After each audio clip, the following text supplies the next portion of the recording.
성도 여러분, 오늘도 하나님은 우리와 하나님의 놀라운 역사에 우리를 동역자로 세우시기를 원하십니다. 하나님이 누군가에게 사랑을 전하는 일에 저와 여러분들의 말과 눈빛과 우리의 몸짓 사용하기를 원하시는 거죠. 오늘도 말씀 은혜를 우리가 함께 입고 그러한 일에 소중히 사용되어지는 하루가 되기를 소망합니다.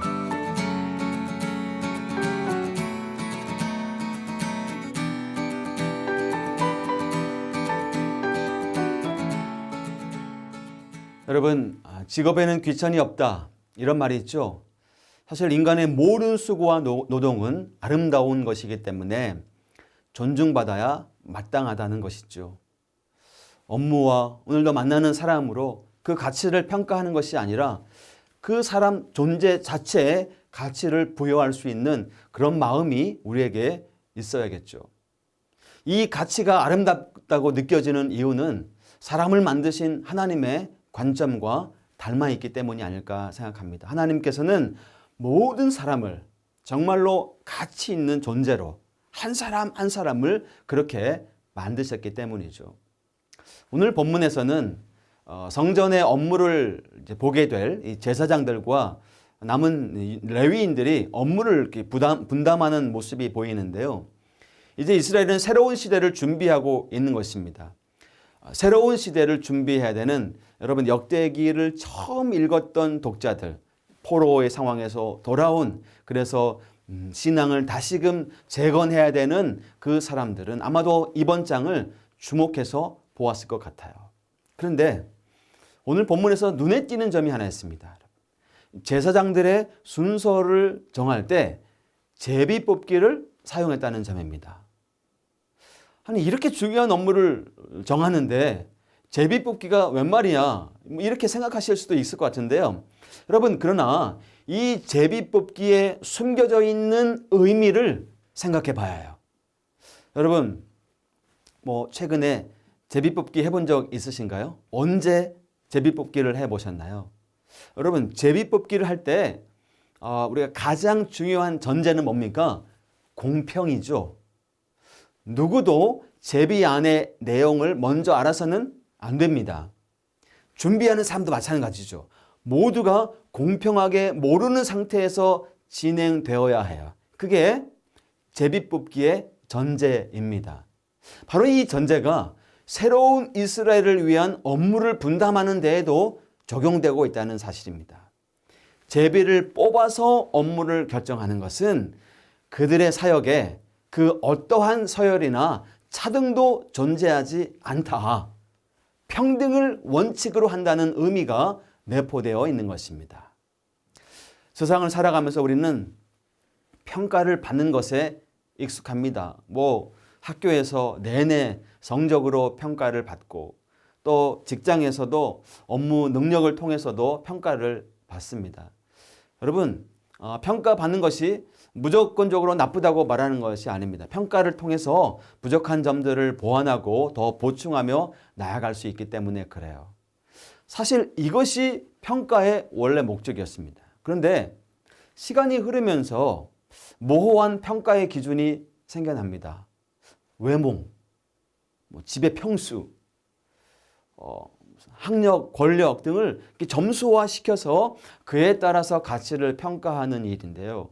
어느덧 우리도 모르게 익숙해진 이런 평가 방식은 우리 삶의 깊숙한 곳에 자리를 잡아서 우리 생각에 깊숙한 곳에 자리를 잡아서 때로 그렇게 우리가 생각하고 살아가게 만듭니다. 그런데 오늘 본문을 통해서 하나님께서는 하나님의 방식을 말씀해 주세요. 우리 이런 여러 가지 기준들로 우리를 평가하고 그래서 우리를 구분하지 않고 존중하는 것이죠. 하나님의 나라는 그런 점수를 매기지 않고 참된 존재로서의 가치를 부여합니다. 덜 중요한 업무는 덜 중요한 사람이, 더 중요한 업무는 더 중요한 사람이 이렇게 하는 게 아니라 하나님께서는 우리 모두를 다 귀하게 쓰이는 그릇으로 창조하셨습니다. 하셨습니다. 하나님께서는 바로 이 제비뽑기 방식을 통해서 우리 모두가 다 소중한 사람들이다. 우리 모두가 다 요긴한 자다. 존귀한 자로 부르심을 받고 있는 사람들이다. 라는 점을 분명하게 알게 해 주신 것이에요. 이런 평등의 가치를 전제로 업무가 이렇게 이제 분담이 되고 있는데요. 봉사하는 방식을 통해서 또 한 가지 중요하게 봐야 할 부분이 있습니다. 그것은 따로 또 가치입니다. 우리는 각자의 자리에서 각자의 역할을 따로 감당하고 있어요. 하지만 같이 함께 이 관점을 잃어서는 안 돼요. 하나님께서는 동일한 목적과 방향 안에서 따로 그러나 또 같이 하나님의 나라를 이루어가게 하신 것입니다. 서로의 가치를 귀하게 여기고 따로 또 같이 하나님이 기뻐하시는 사역들을 감당해 나아가야 돼요. 하나님의 나라가 이 땅에 보여지는 은혜도 그러합니다. 오늘도 살고 있는 장소가 다 다를 거예요. 이 방송을 보고 있는 여러분들이 어떤 분은 서울에, 어떤 분은 부산에 계실 수도 있습니다. 어떤 분은 학교에, 어떤 분은 직장에, 어떤 분은 시장에 계실 수도 있겠죠. 우리의 이 모든 역할들이 다 모이고 따로 일하지만 함께 같이 모여줘서 하나님의 나라를 오늘도 만들어 가시는 이 놀라운 일에 저와 여러분들을 사용하시는 하나님을 바라보고 오늘도 기쁘게 즐겁게 행복한 그런 하루 보낼 수 있기를 소망합니다. 하나님 아버지, 우리 시대는 서로를 배제하고 구별하고 구분하는 시대입니다. 그러나 하나님, 우리 함께 연합하고 또 하나가 되어서 따로따로 각자의 역할을 하지만 그러나 함께 같이 하나님의 나라를 이루어 간다는 사실을 알고 서로를 존중하고 서로를 더욱더 가치 있는 사람으로 세워주는 아름다운 공동체성을 잃어버리지 아니하도록 우리 모두를, 우리 공동체를 하나님 지켜보호하여 주옵소서. 그렇게 사용되어지는 기쁨을 누리는 오늘 하루가 되게 해주신 것을 믿으며 예수님의 이름으로 기도하옵나이다.